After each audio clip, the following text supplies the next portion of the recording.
মালিক, আমরা গুনাহগার, আপনার নাম কিন্তু রহমান। আল্লাহ আপনার মায়া দয়া বেশি, আপনার মায়া দয়া পাওয়ার কারণে আমরা কিন্তু গুনাহ করেছি।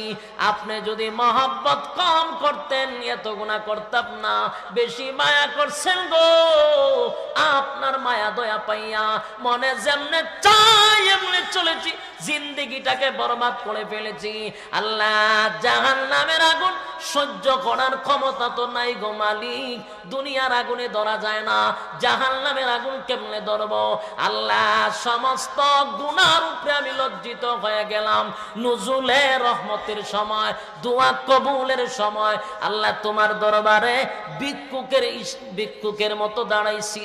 মালিক,